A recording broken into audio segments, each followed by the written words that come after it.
like I want to be a podcaster. It's a self-love revolution.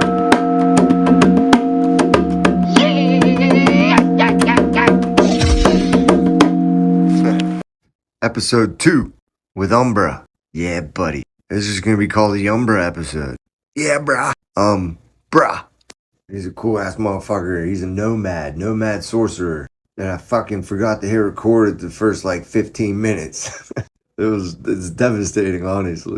I just realized this might sound funny if people were just listening on Spotify, because it's like the quick edits or whatever. I just hold record and then click. Fuck. That's going to sound fucked up. Not no more, because I just brought awareness to it. But yeah, if you are just listening, or I'm going to put his Cash App and his Venmo and shit. So if you want to support him, go ahead and send him some love. Peace and love. Here you go. Still can't believe I forgot to hit fucking record. It's because the word said, Fuck. yeah. Oops. Yeah, dude. I know. I missed that whole beginning of that. Fuck. Oh, it's just the oh, you missed the whole beginning of it. The whole beginning, dude. Like from the jump. Well, I mean, it's just the word itself. If you just take the word addiction by itself, right? Yeah. We live in a world where they advertise all these different things, and they're telling you need more in your life. It's all about this ad, addiction, advertisement. Ad. It's always like there's adversary, conditions. You modify. It's like this concept. The word ad has a lot of implications in the way that we speak about things. It's always more, right? Right. Like we're lacking something. The program will lack. Right. And so addiction it suggests that you are in this position where you're trying to get more and more of something that you just shouldn't need. Right. But if you've ever used drugs before, have been an addict, right? It's not something it's something you didn't have. Right. At all. So it's to get it is not to be addicted to it.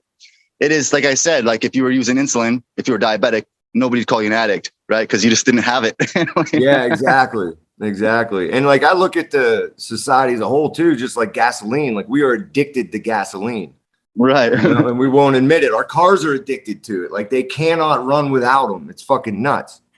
Right. But in the same sense that your car isn't out there, it's not trying to get more gasoline than necessary. If it's out of gasoline, that's just what it is. Right. Mm-hmm. And to say that the car is addicted to it is sort of disingenuous, because you're like, hey, fuck you. How? Because it needs it to exist, to run. Right. Right. And we live in a country where I would say that we have more of an addiction to progress, or we have to industry, right? We have less of an addiction to substances that make it so it's worthwhile to live, and less, right? Because if I don't produce dopamine in my body and I find a chemical that gives it to me, and I'm like, oh, I feel like I can live another day. Yeah, I become an addict, and I'm shamed for it, right? In a society where my value is based on what I can produce, right? Instead of being okay with where I'm at, right? You're at. Yeah. The whole I never heard of that. With the addictive part, the ad, it just it puts you in a state of wanting more. We were talking about with how it all started with the programming of lack, and fucking from kindergarten all the way up, you're constantly wanting to go to first grade, and you don't want to go to second grade. So you're not good enough where you are. Right. Progress. Right. They're stealing the now. Yeah. You know what I mean? It's always it's like the light at the end of the tunnel you hear about, or the goal that you'll get the trophy when you complete the race, and then you're always told the race is just over there, and you're running towards it, and you never have it.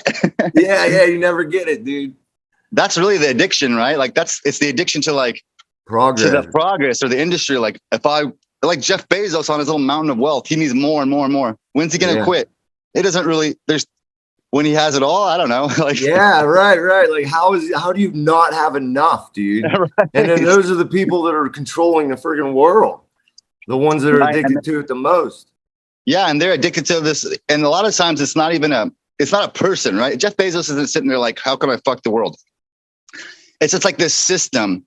It's a system that's developed that nobody maybe even intentionally contributed to. Even the word addiction. Nobody was out there one day we're going to call all these people addicts and say they're useless. But it just sort of picks up. And before you know it, you're saying things about people and the world that have trapped you in a box, like the Matrix, right? Yeah. And you look around, you're like, wait a minute. What the fuck? and they say they're ruling us, the elites. It's like they aren't. It's a corporation. They're not a real person. It's just right. Yeah, it's the actual system. And I always say that, like, in Babylon, we're taught to worship money. And that's exactly what it is. And those are the motherfuckers that have it. And we're constantly working to get what they have. Like the elite, they don't even think about money. No, and they don't even, it's not even like they don't even necessarily worship it. It's just like, I tell people all the time to think of this way. Like, if you were Jeff Bezos or where you are now, which one would you prefer? And they're like, well, Jeff Bezos, like, it's obvious. Like, Jeff Bezos up on top of the mountain, like, well, you could be a poor addict. And then he was like, fuck no. Like, so whose fault is it? Yeah, right. And like, if it was me, I'd also be up there, be like, nah, I'm good. You know. And that's the thing. Like they actually train us to worship the money. You know what I mean? And and then we celebrate them. Like we're taught to look up to these people, and like all the movie stars that have money and all this shit. We're supposed to celebrate them when we should be celebrating ourselves, and we should be paying attention to us. Right, because the pyramid is built upon the base, right? Like the eye at the top ain't got shit if it's no base down there, right? Right. It's the whole idea of the temple or the Tower of Babylon anyway. Like Nimrod can build it all the way to the sky, but who's down at the bottom? It's like all the people you got slaving away, you know? Yeah, right. It's crazy. Until they're like, fuck this and walk away and the thing topples. Yeah, no shit. We're all holding it up for them, dude. I like that. Yeah, I like that analogy. That's sick. I see this all the time in the spiritual community too. I say this, people say it all the time. They say like, we're just energy. And it's like, no, you're not, dude.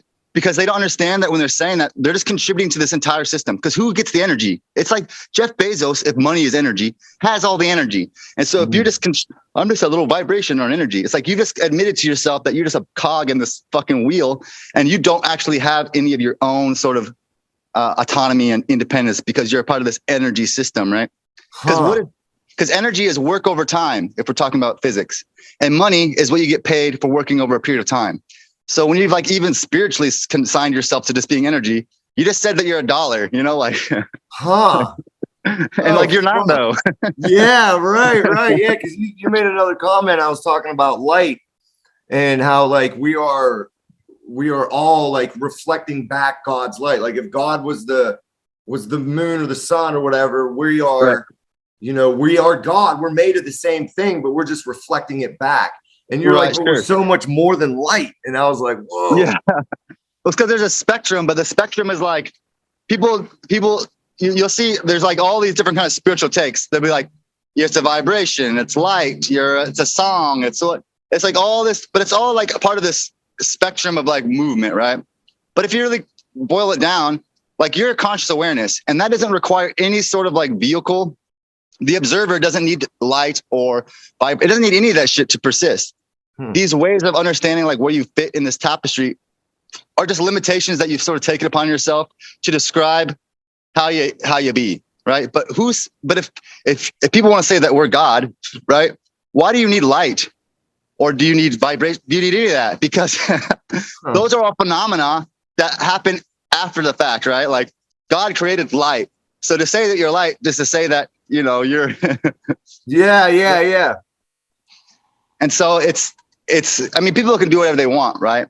Everybody fits into somewhere that's comfortable for them. But when it starts to not serve us as a people, when we say we're energy and we see the system where like basically our energy is being exploited, then maybe we don't want to be energy anymore. You know? Right. So then what are we? I mean, if you boil it down like to the first principle, it's like you are an observer, right? You are the awareness, the consciousness, or whatever that, right? Right. So if we strip away all phenomena, all light, sound, movement, everything, all the way back to what you can consider like the very beginning, it's like there was nothing, and then there was the awareness that there's nothing. Okay, yeah. Like that's what they say in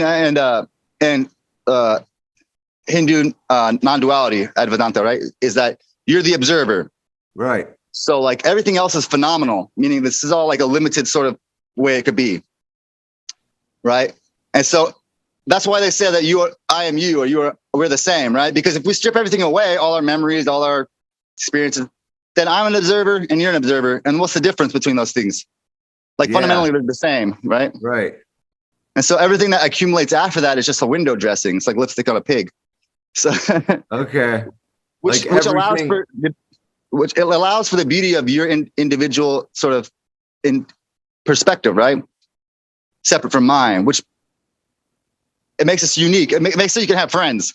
Right. Yeah, you both like shared similar experiences, right? And Sure. like I could tell people like you, like I just connect to certain people. And like, did you struggle with addiction? Did I? Yeah. I wouldn't say I struggle with addiction. I mean, this is the most I would say I struggle with any kind of addiction, but Okay, yeah, I hear you. but I mean, Like, and like look to at me. consider it an addiction, I think. I'm sorry, what did you say? I said, look at me. I mean, Yeah. But to consider it an addiction, oh fuck, what was I gonna say? God damn it. yes, I struggle with it. So Yeah. I mean, It's I go something through that like phases. you struggle with it as in like it's something you want to stop doing, because then that kind of puts the weight of addiction on it. Yeah, so Like it's if you're cool with it in your life and you can afford it and right. you choose to live this way, then like whatever. So that's the kind of like the tightrope, right? Like so, like there are times when I've used lots of drugs like pretty consistently, and but then there's that thing is like, am I addicted? And the test then is like, can I step away from it and be like, whatever, I don't need it. Yeah. And so every time I've come to that kind of decision, I have, except for smoking or tobacco, nicotine. Yeah, That's the one I've struggled with. You know? Right. That's mine too, dude. I got away for 6 days. And then my buddy came walking over and he had a Newport. I was like, yeah, let me get a Newport, bro.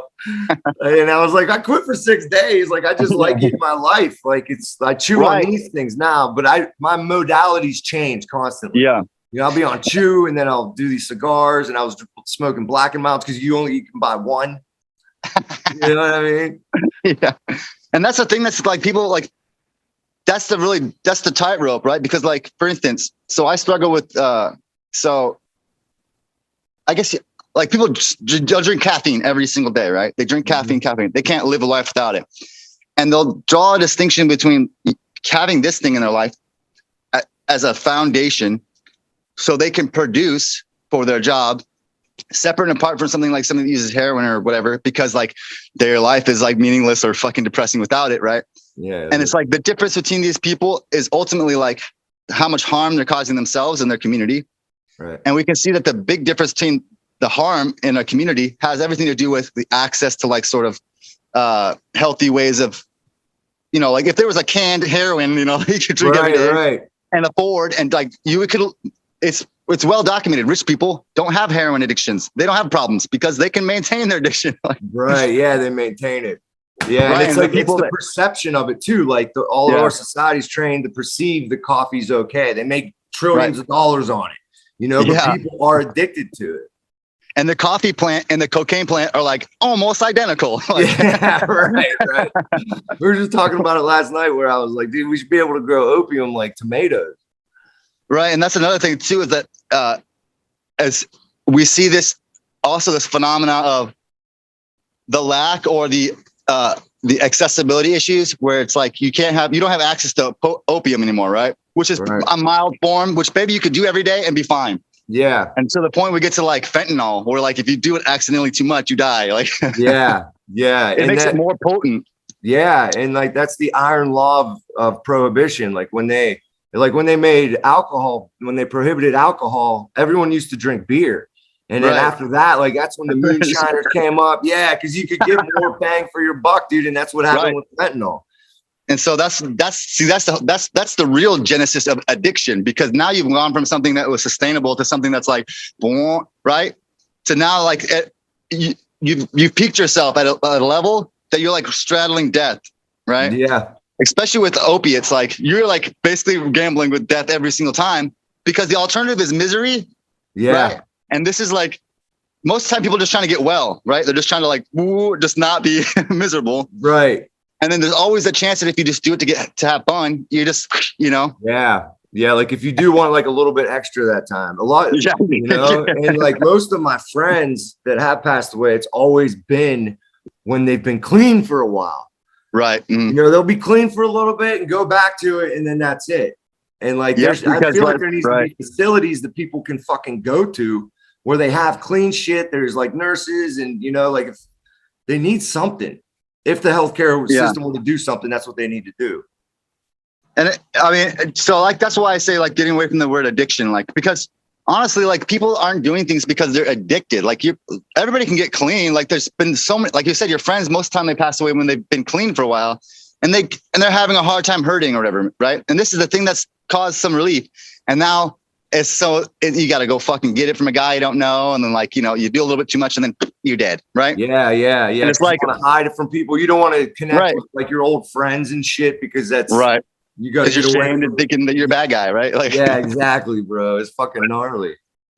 And it's like, there's a reason why there's so many people that are on the street, houseless, fucking using drugs. And it's like, people want to keep pretending like it's some issue with the people, like it's their fault. But it's like, there's a reason why there's a fucking ton of people that are strung out on the street. Yeah. And it's nothing to do with them being bad people, like. No. It has to do with the only relief they can get just happens to be substances.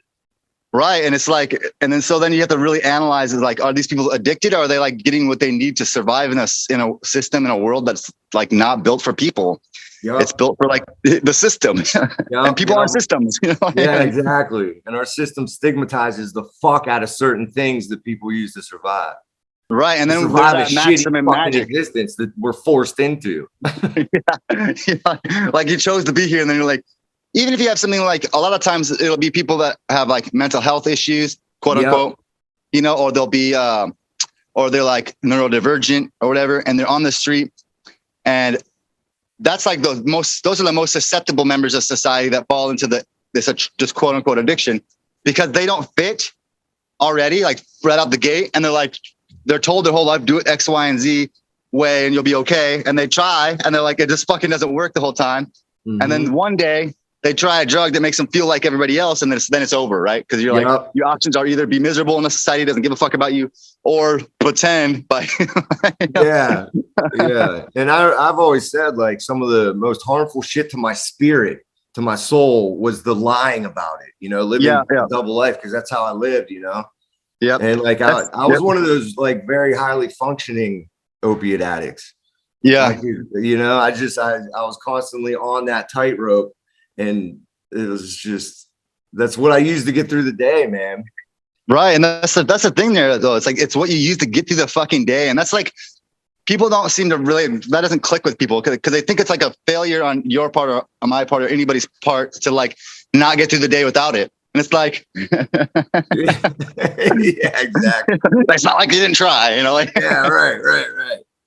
And so you tell people that, that's so funny, dude. And but then you have the trick of it though. It's like, it's not ever the substance.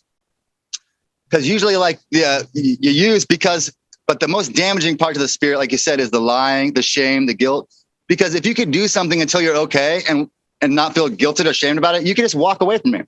Mm-hmm. I could go to the casino and spend $40 and lose it and be like, whatever, but if I go in there and it's like, this is my $40 to feed my family and like, and like, I'm considered like an outcast if I do this, then it's like, now you're fucked. Cause if you do it and you lose the money, Yeah, right. Yeah. Now, but if you would have won fucking 10 grand, you'd have been a superhero. Yeah. So it's like it's like a fucking stupid system. We're like, yeah, you can go in here, but worship of money. Yeah. That's the worship of money. How we're trained to worship that shit. So it's pretty ludicrous. And then we see it in like the prison industrial complex and like, the prison industrial complex too. It's like these systems, all these people in prison, in jail for nonviolent crimes, perpetuating systems where like, we're just putting more and more people away for drug related activities, which didn't hurt nobody except for potentially themselves, if anybody. Right. Like, it's like, that's what the maxim as above, that which is above is like that which is below. Right. So we see, how is the world functioning right now? Well, not even real people, corporations, they're not people. They're just fucking entities that are just made up, have all this money. And there's these prison systems and the legal system. And like, and we want to point fingers at somebody else. It's their fault. But really it's not, because like, it's a system. It doesn't have anything to do with me or you or anybody else. It's just like the perpetuation of these beliefs, right? Right. Like saying that there's addiction and there's a problem with addiction is just perpetuating the idea that there's addiction when that's not really what's going on, right? That's the system that you were told that it was. Right. Just like you think that the corporations have the money, but the corporations don't have the money because the corporations don't exist. They're just concepts. They're just concepts. Yeah. And they're So designed to feed off of that money.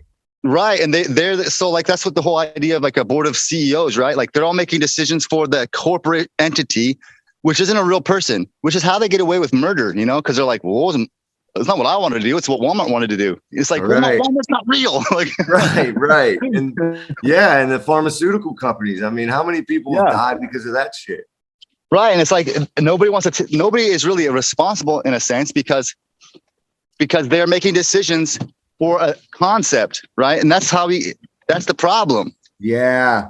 They're making decisions to make money for something that's not even fucking real. Right. Yeah, exactly. It's like for the shareholders, it's like, well, what the fuck does that mean? Yeah, right.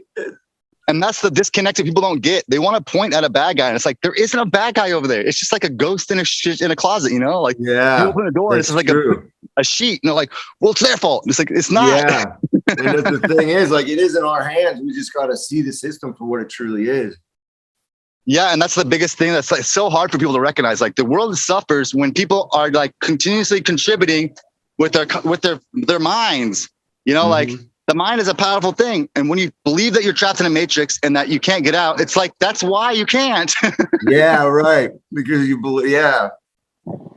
So when you believe it's Walmart that runs the world, then like Walmart will run the world, but Walmart doesn't exist. So it's like, how do you get people go from Walmart doesn't exist to then stepping into their power? And, you know, like that's a harder leap, you know? Yeah, it really is. Like you can become aware of the system and how it's working, but now how do you discontinue participating in? Yeah, right. You have to like actively step outside of it and like just live it. But I've been trying to figure it out too. Like, you know, but if you're like wise, you can understand, like you have to do it slow. Cause if Walmart ceased to exist tomorrow, like people would suffer, right? Like lots of people, because they don't know how to live without Walmart and it's not their fault. Right. But you can't just be like, fuck Walmart and tear it down. Cause you know, yeah, right. A lot of people would be fucked up. That'll fuck everything up. So that's the real spiritual warfare, in my opinion. Has little to do with like some devil, and it has more to do with humans' sort of prisons that they put themselves in. So right. And actually becoming aware of like how harmful the systems are. Yeah, and you know, and it's just. And I don't even think like the system it was intentionally made that way. Like I think it just kind of happened. Yeah, this is what they talk about. We could have compassion for the people that are at the top that we feel. Like a lot of people feel like they are the oppressor. Like, there should be some compassion there. Right. It's like, the whole thing's misleading. It's all misleading. It's like I said, like if you find yourself, because you think Jeff Bezos like accidented himself into being a billionaire. He's not like a super tough, you know. Same with Elon Musk. Like they get elevated into positions kind of, you know, just by chance, right, or family. Mm-hmm. And so people want to point to them like they're the evil ones. But like if it was you, you know, and you came into $1 billion tomorrow and like you looked around the world, you might just be like, well, it's like, I'd rather be a billionaire than be poor, you know, homeless. Right. Like, here I am. I'm benefiting from this shit. Yeah. Right. Even if you figure it out. And I think that people like Elon Musk figured out in some small part and they're like, you know, you see them like on their like interviews, like they get this look in their face, like, there ain't fucking shit they can do, but you know, like what? I'll try to make it better, but they see it. Yeah, that's the thing. That's the secret of the Illuminati. I would say it's like when you get to this position of having like you're at the top of the tower and you look down below you, you see all the suffering below you, but you're like, what are you gonna do now? Yeah, you know, like you can try to elevate people, but like, yeah, it's not that. It's the sick choice between being like, you know, at the top or the bottom. Right. And it's pretty obvious which one you choose when you get to that choice. And there's compassion in that because like, what other choice did you have? Right. Yeah. I saw like a diagram or whatever. And it was saying it was a pyramid of sugar cubes. Uh-huh. And the lady was talking about how like, you don't pour it from the top, like, because it'll just crumble. You have to fill from the bottom, like where all the people are holding up the pyramid. Like you got to fill that thing with love, and then it'll eventually slowly go up, and it'll just slowly take everything down.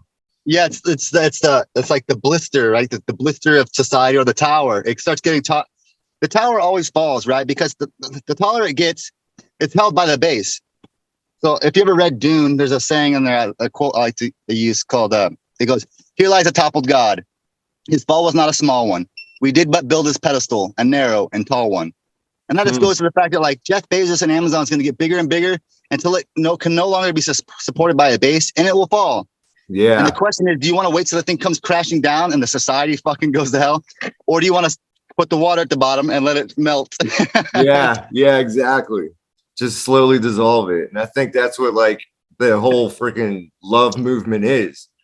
Right. It's just like a way of being like, okay, let's not focus on the top. That's the problem. Let's focus on the base. Right. Yeah. And even like knowing about that and talking about that, like you're putting energy to it. Right. Yeah. It's like, and that's focusing on the problem and not the solution. Right. And so I tell that to people all the time, and it really pisses them off because a lot of people live their life with certain traumas and stuff. And when I'm like, you got to stop looking over there, they feel like it's an attack because they're like, it's a real thing.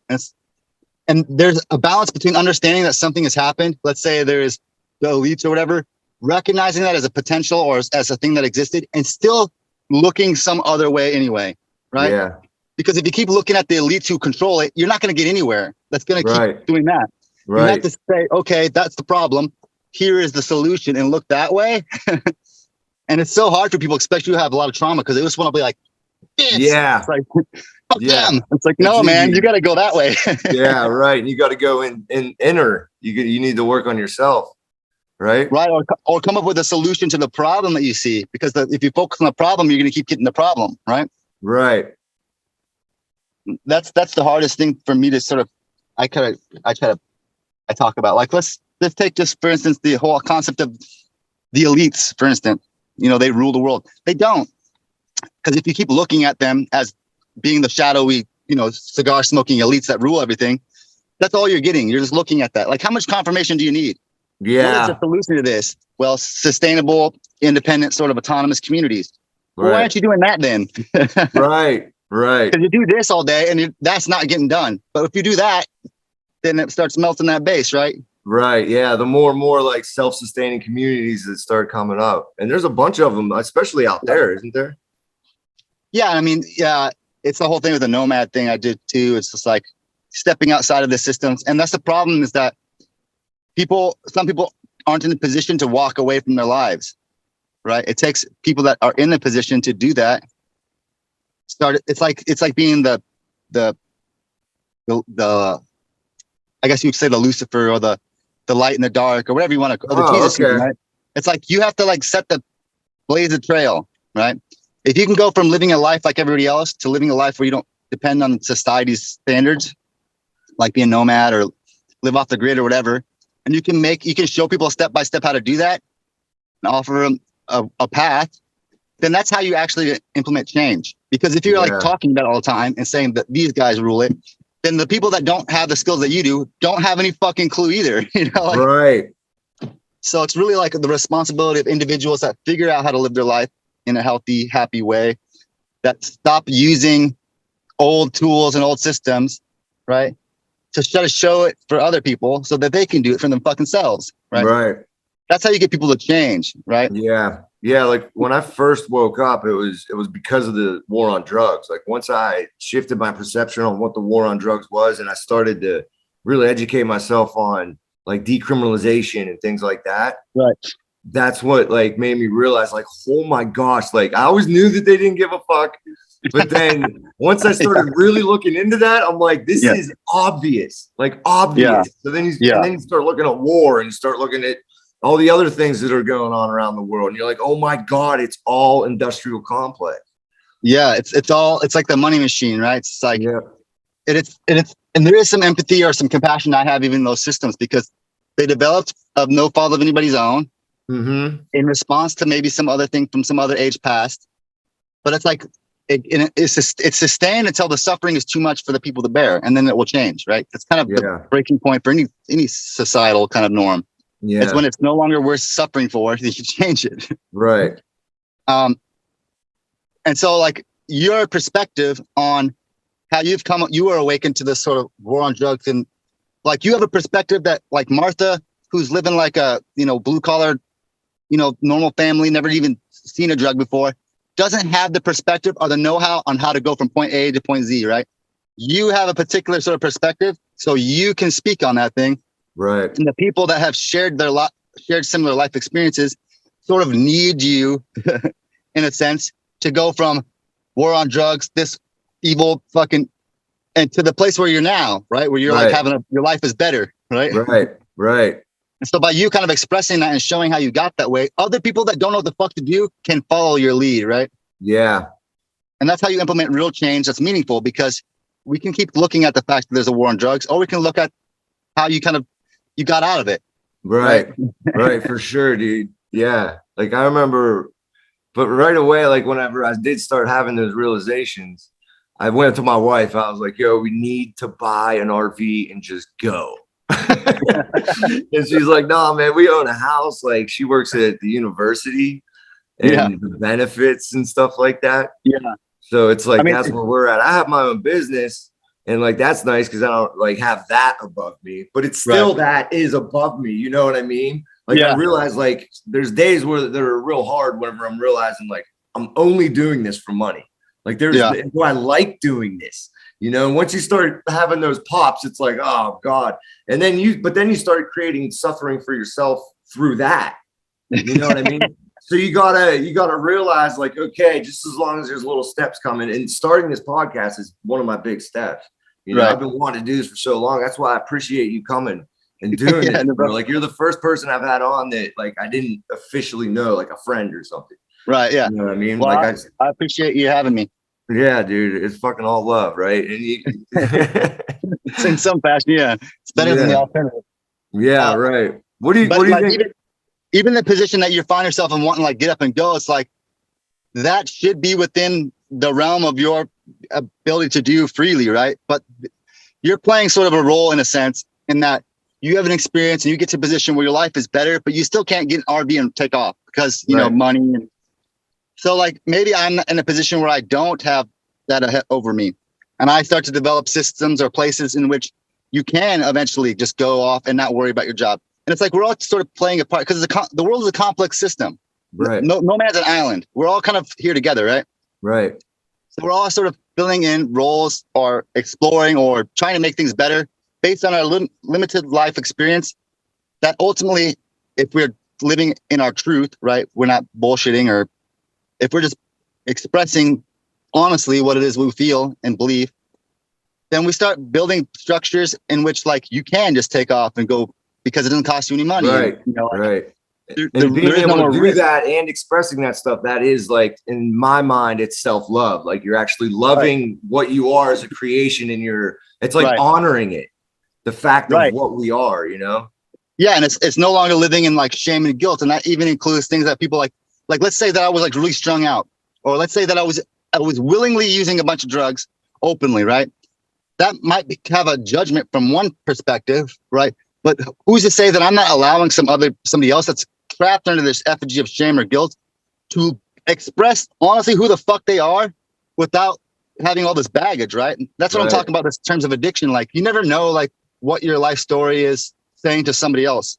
Yeah. Somebody that might be struggling with addiction, shame, guilt, not being able to find the help they need because they can't even vocalize what they want to do in life. What they want, right. And so that's harmful to the spirit. Yeah, it's harmful to everybody because like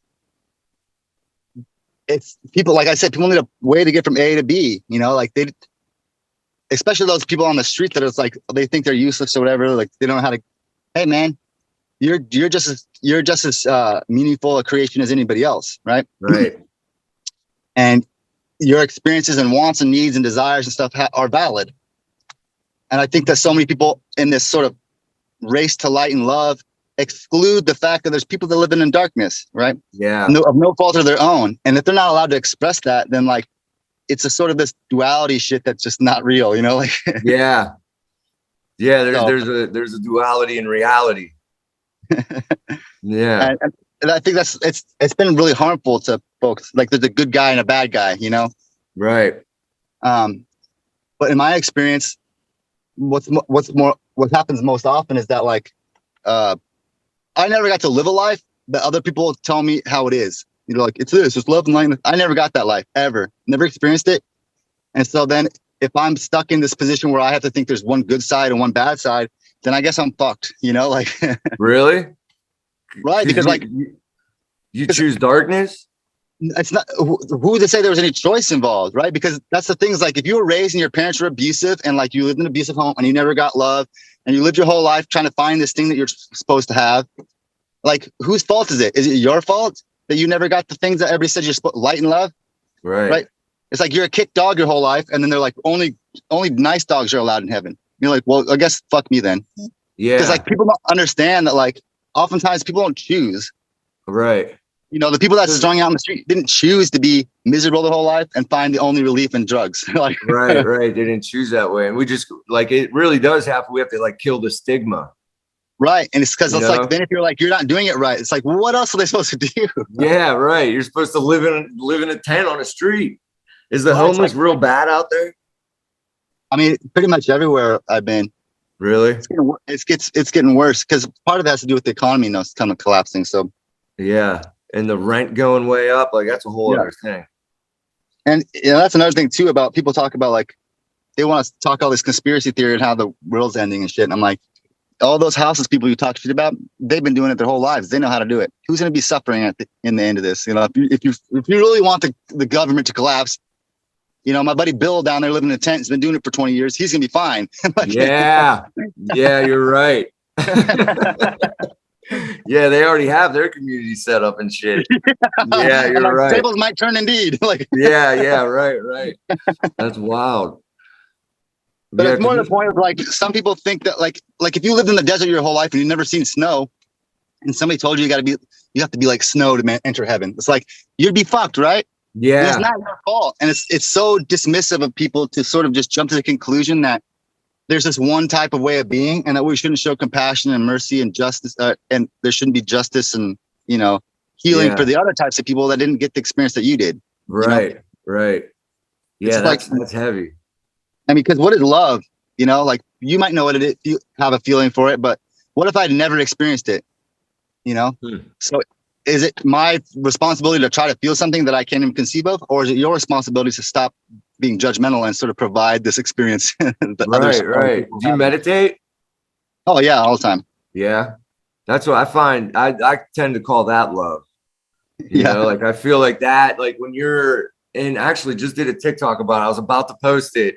Like I was sitting down, getting ready to come on here with you, and it's something I had an inspiration spark. So the next TikTok is the one that I did like right before talking to you.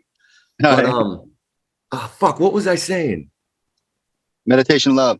Yeah, meditation is love. Like whenever you get into that stillness and you start feeling like the sensations, and especially like I'd like if there's like an injury, like I hurt my ankle not too long ago.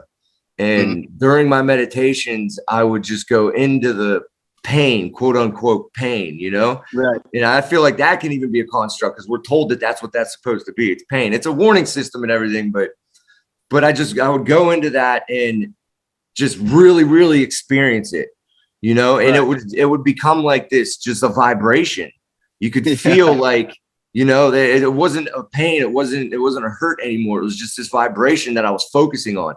And then I realized today, I was like, well, because it makes it, you take away the word hurt and you fill it with like enjoyable. It's like an enjoyable sensation now. And that's healing. Like you're literally, you know, like with your mind. Yeah, and then there's that balance you got to keep between. I think you even mentioned something about like being addicted to the healing, right? yeah, for sure, dude. And I've been on that for a while because, like, I feel like it started for me when I recognized certain traumas. You know, like I was recognizing these traumas, and I was like, "Holy fuck!" And then it like hurt me more recognizing that it was trauma. And it's like, "Oh my god, I got trauma now. What the fuck am I gonna do?"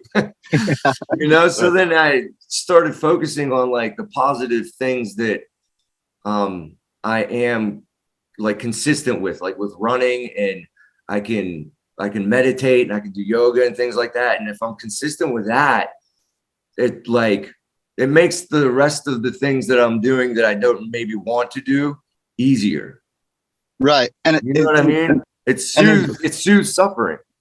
in Buddhism, they call it like non-attachment, right? So it's like Buddha sits under the Bodhi tree and it's like, you don't want to be up in the branches. You're just positive, love, and not healing all day. And you don't want to be in the roots. Like, it's like the victimizer, you know, like, I'm too trauma, I'm wounded and it hurts. Or like, I'm up on cloud. You just sit in the middle, because these things kind of they pass over us, right? Like the hurt passes and the healing passes. They're transitional, right?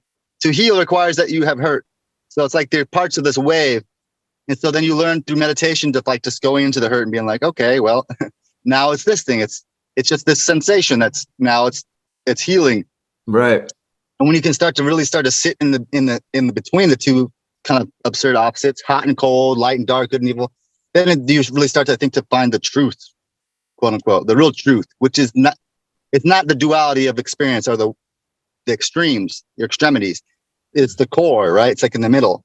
Right. It's the thing. It's the thing that's actually experiencing those things. Right. Yeah. It's just like in the middle, you're like, okay, happiness, sadness, light, dark. They're just all this. They're like phenomena. They're phenomenal. Right. They change. And when you be comfortable in the center, right, then you have the clarity of the truth, in my opinion, which is neither and both. Right. Neither and both. Yeah. Yeah. See, and I choose to call that love, like that connection that you have to just like full awareness, you know, right. Like that needs to be, and with just to use the word praise, like I think that has, like I said earlier, like pay homage to that is by experiencing that. Right. I think there's something that you said about there's witnessing something, which is sort of an honorable, respectful thing to do, to witness sort of I'd call that worship or devotion in a sense, like right. To witness pain and to witness healing is sort of a respectful thing to acknowledge that it happens. Right. Right. And you also like say goodbye to it, kind of. Right. Exactly. Yeah. Right. Yeah. Mm-hmm. There's a lot of spiritual teachings that sort of suggest that sort of exact experience. But like, hi, thank you for coming. Now, bye. Like, yeah. And like put the healing out of there, you know, like, yeah. And then just enjoy like the higher, like just to say higher vibrations of life, you know. Or it's how do you feel about like high vibes and low vibes? Like, how you feel about that lingo, dude? I think it's once again it relates to, it's like the phenomena, right? Like it's a spectrum. And I think that sticking to one type of vibration or whatever is dismissive of those that are like on the opposite side of the spectrum, right? Right. Because that's still phenomenal. It's like saying that it's only healing and fuck hurt. That's like dismissive. Like, what about the people that are hurt? You know? Yeah, right. And I think it's like it's a dualistic perspective, but the truth of it's non-binary. And oftentimes, I think I've found in my own sort of magical workings and with members of my community that sometimes the things that feels like pain to me is what is the healing cure for others. To send like people are like sending positive vibrations, man. But what if those positive vibrations are causing harm to me because it hurts, right? And so we've been doing this kind of experiment lately in my temple Discord, where we'll send, like when we're having a hard time, painful day, or my shoulder hurts, I'll try to send out the spirit of that thing.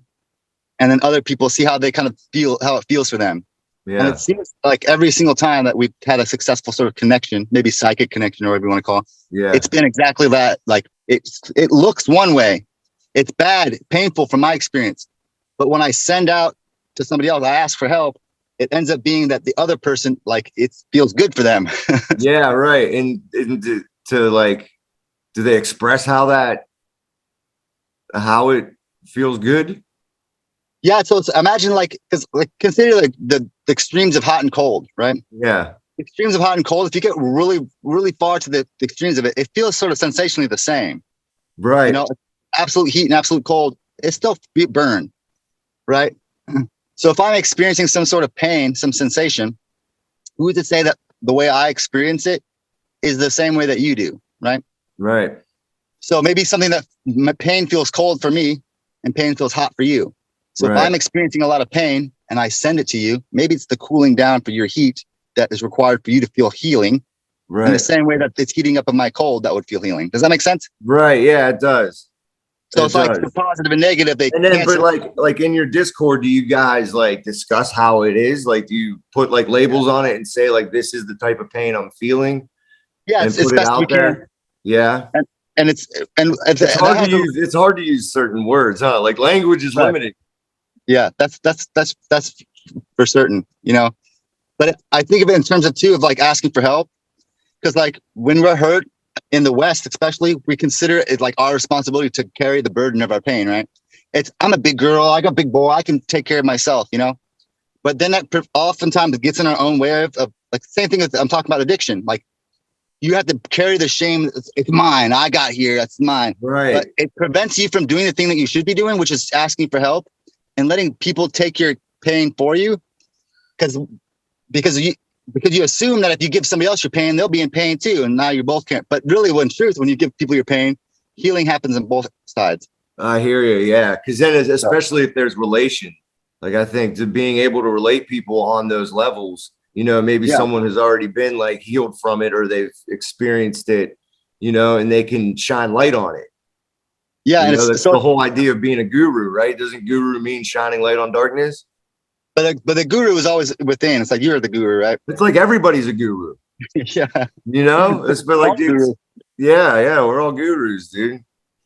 I say that I'm a trash guru. Oh yeah. Garbage guru.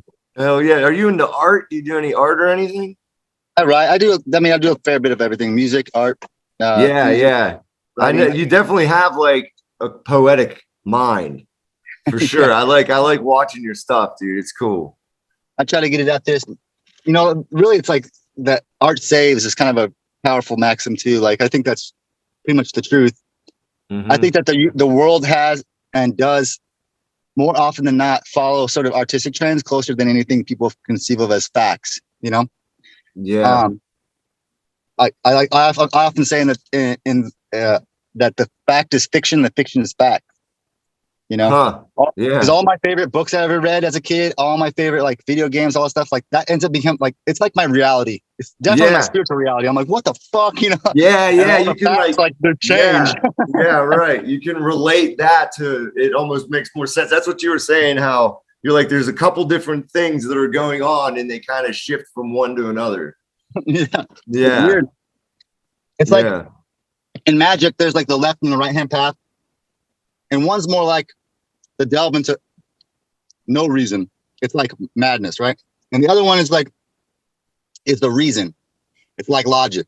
There's like these two parts of the brain, right? The creative mind and the logical mind. And I teach that you don't want to be either too polarized, right? Because obviously there's a reason that reason is sort of preferred. It makes sense. A, B, C, D. We can kind of tell where we're going. Right. Like reality has rules, so to speak, right? But on the flip side, there's this creative part where it's like we can directly liken this to the idea of in science of a deterministic universe, which basically means that you're a sim, like you just live in you're on a one-way course. Everything's already predetermined based on the atoms and stuff, right? That's like the story of the jinn. It can predict any future because it knows exactly where an atom would be at any. It's one way, which is obviously not freedom for you. Right. The opposite of that is it's just madness complete. It makes no sense. It's just all happening. It's chaos. But the balance is in between of like, yes, we can say there are rules to the universe, but allow ourselves to be able to shape reality based on like this creative spirit. And so it really is then, you know, spiritually and fucking physically what you want. Because if you keep saying it's misery, then that's what you're going to keep getting. Like, right. You have to breathe life into the things that you want it to be, you know? Yeah. And that goes down to attention, like where you pay your attention, the energy. I forget that saying. What the fuck? Yeah. Where energy flows, something grows. Attention goes, right. Yeah, that's it. Yeah. And that actually is, your attention is actually bringing life to things. Yeah, you're breathing. It's like the breath of life. You speak things in existence. It sucks. It sucks. Okay, then it does. Then it does. Or it's like it's getting better. It's getting better, and then it starts to get better, and you're like, it's getting better. It's getting better. Yeah, right. And then you're like, it's better. Yeah. And then like you'll go back to like, oh shit, it isn't, because you get that like you get stuck in that like negative point of view, right? You know, and it's like, oh, sorry, go ahead. No, go ahead. You're good. I mean, you get stuck in it but you only get stuck in it as long as you need. That's why they say suffering is merciful, because like you're going to keep being like, it sucks until it's too much anymore. You're like, I just can't live this way anymore. And then when you turn away from it, you've developed the free will, the will to be like, fuck you. It's got to be better. And then when it starts to get better, who can ever put you back there? Yeah. You know, who could put you back to where you were like 5 years ago? Like, like, yeah, that doesn't work. You're like, fuck no, I'm not going back there. It's better over here. You're like, yeah. And so that's really like a hard thing to watch people who are suffering so much and be like, that's why I say everybody's getting exactly what they need to heal. Because even if it sucks for them, they're not addicted to anything. Addiction is the opposite of will, right? To say you're addicted means you have no will involved. It's not a choice. Right. That's why I say we should change the word, because it's not addiction. It's just they are developing the strength of their own will to be like, no. Right. And sometimes that takes a deep dive into darkness, right? To be like, yeah, I don't like it down here, and then leave. yeah, right. And then leave. But once you leave, then nobody can ever put you back there. Yeah, you know? That's cool. And so the world seems to be like in a sort of a pickle for a long time. You know, like that's why I say the structures of society will be a certain way until unanimously humans are like, no. yeah, not like we'll this. do it a different way. Mm-hmm. Because it's either serving us or it super isn't. And right now we've gotten to this point where it's like it has served us, but now we lack community and we lack connection, and it doesn't. Right. So it's the opposite way we start going. Yeah. Start connecting a lot more and shit like that. Right. Yeah, and that's why reality, it feels like we are God collectively. The conscious awareness is. And you can take that how you want it, but like if you boil it down, like across the world, if we all think a certain way of living sucks and we start to change, all of reality will change. Whether you know, however you conceive of it, like we think that connection is better and like compassion is better. And so that is what it becomes. Whether or not you believe that there is some supernatural force or just the collective consciousness, it's the same thing. Yeah. I can only pull so hard on the strings by sort of showing people a better way of living, and they can change their mind. And the more people do that, it's like critical mass. Then everybody starts, and then the world changes. Yeah, right. And it's definitely the best thing you can do is just be your fucking self. You know? Yeah. You know, honesty, not truth, but honesty. Mm-hmm. You know? Yeah, and that's like speaking from your heart chakra, right? Or just like it's like not pretending to know how it works. You just be like, yo, I'm healing and this is awesome. Yeah. I was this way and now I'm this way and this is better. Yeah. I don't know what's true. I just know that this for myself is better. Yeah, right. And just having fun with it too, like describing it and just like, it's like a journey, just describe all the different experiences. And like you said, you got to be open and honest with what is happening. Because people are so desperate to know the truth. Mm-hmm. Like there's one truth. They'll say in one hand that we live in a multiverse, and then on the other hand say that there's one truth. Like that makes sense. It doesn't. What we want is not truth. What we want is fucking honesty. Because if I can be honest, then you'll actually find the truth instead of thinking you know what the truth is, because you can't. Right. When you think you know, you start lying. You start deceptive because you're like, I know this is, but you can't possibly know. Right. Like, can honest. you put your heart into that topic? Like, can you really pour your heart into that? Yeah, and like when you start seeing like just how the system is created on lies, and like that's what it's based off, and like there are leadership, so it makes us okay with the lies. Like we're programmed. We're programmed to accept. Yeah, it's all deception, and we're programmed to accept the hypocrisies. But it's like but we allow ourselves, because like, who is the greatest deceiver? Is it me or is it yourself? Because if you're saying like, I was a useless this, that, and the other thing, and then I got better because I found, like, you're telling me what you think you know instead of what you honestly experience. Like when I honestly experience something like depression or whatever, and I go use drugs, I honestly experience relief. That's honest. I don't know whether it's good or bad or right or wrong. I don't know any of that shit. All I can do is honestly tell you my experience. On my experience, not on things I think are happening, right? Right. I don't know that we're in a matrix, and neither do you. I don't know that. But what I honestly experience, you know, is different. Yeah, for sure. And like you said, there's like just there's different ways, I think, that are out there right now. There's different like language or verbiage that's being used to explain the same thing. You know what I mean? And it's like maybe the alien school and things like that, and like going down the Anunnaki and all that stuff. Like maybe that'll help some people because for some reason it clicks in them. Right. Yeah. You know? I think I've discovered that through my searchings that it's all like the same thing, different. It's like different window dressing, right? Yeah. It's all basically the same. Yeah, exactly. And that's fun. I like exploring all of them.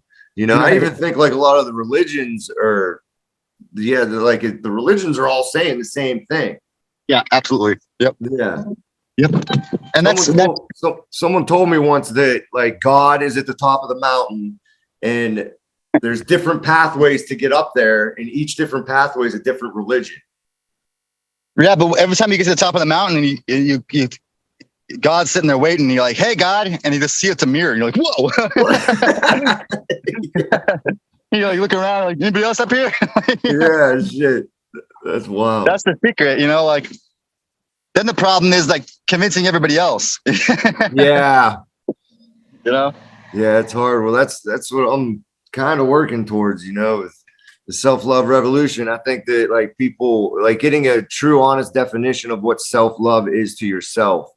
And like that will help people's mind change towards like the positivity. Yeah, or what's like or what's healthy, like at least. Yeah, what's healthy. Yeah, am I going to choose to be mad at my brother who's been on drugs forever, or am I going to choose to like talk to him open and honestly and actually listen to him?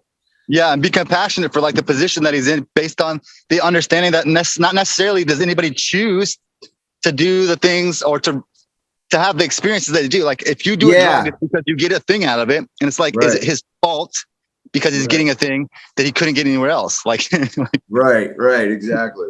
And so, what's the solution to that? Is to be like, you're just a piece of shit, or it's to be like, oh shit, how do I get that thing you need? Yeah, like, do you need help? Like, let's try and get this. And then, yeah, especially if you can figure out ways of getting in alternative ways that are sustainable and healthy, right? Right. So he doesn't got to go rob the convenience store to like. Yeah, exactly. Or go out there and not know what kind of drug you're getting. Like if there was like, like that's where the compassion lies, dude. And like, I think decriminalization is the first step in that realm. Yeah. I mean, I'm not a big fan of the police, or laws. But no, I hear you. Yeah.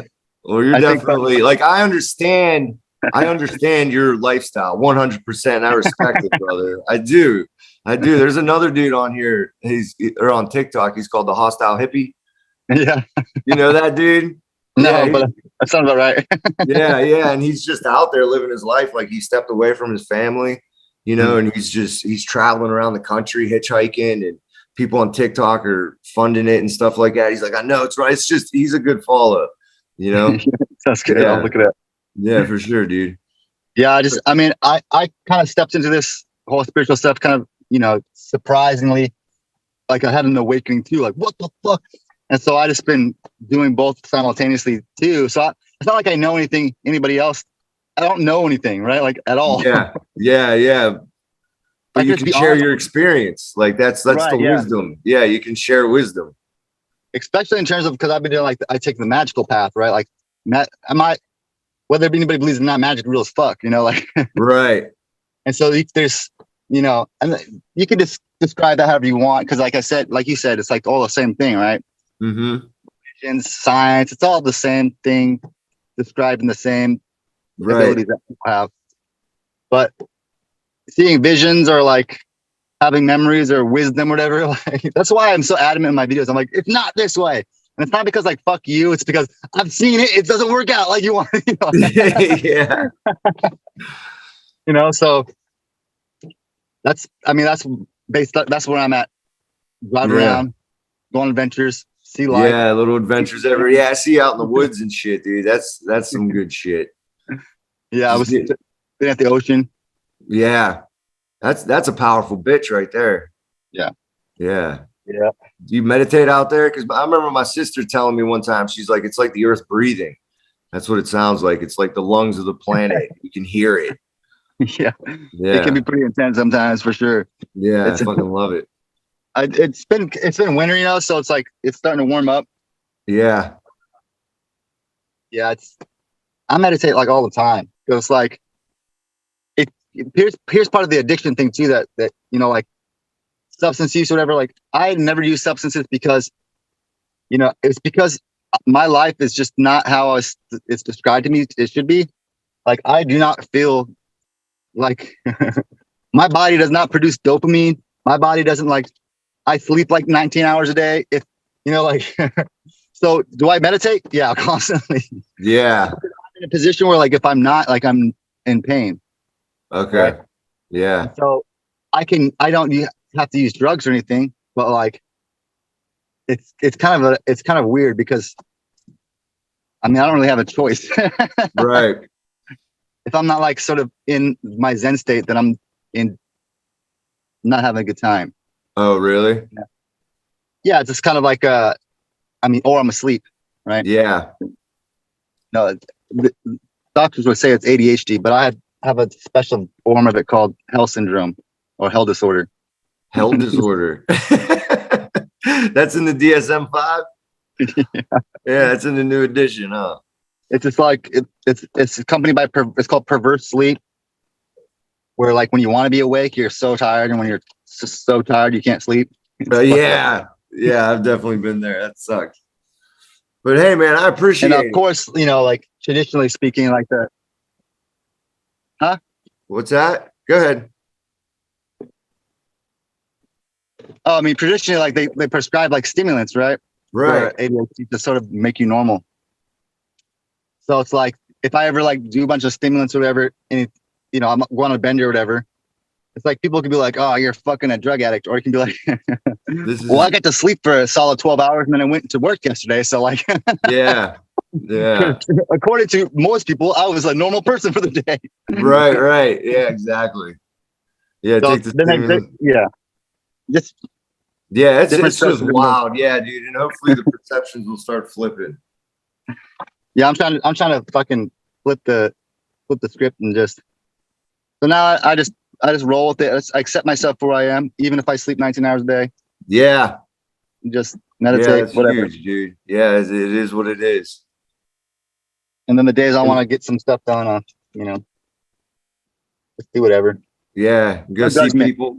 You got a lot of people around there? No, I mean that's the thing too, is that like I like living on the road, like I don't know anybody. Yeah. Just living out of the vehicle, and then we're out of friends now, but most of the time it's just like. Do you travel with someone? I'm traveling with someone now, but I spent like the last 3 years by myself. But really? Recently I traveled with somebody. Yeah. Right on, dude. Yeah, that connection's cool. Yeah, it's nice to have somebody like when you're really out there in the weeds. Yeah. You're like, hey. Yeah, right. Come on back. Yeah. Well, hey, dude, much love to you, brother. I definitely appreciate it. I got to get going. Yeah, much love to you too. And thanks for having me on. Yeah, no worries, dude. First one, dude. It was a banger. I appreciate you. All right, let me know if you want to chat again sometime. All right, cool, for sure. All right. Thanks, dude. Later. All right, cool. That was episode 2. Just go ahead and fucking, I don't know. Tell me if you liked it somehow or not. I don't give a fuck. But yeah, check out the description. I'm gonna put his info down there so you guys can send him some love if you feel moved to. All right, peace and love.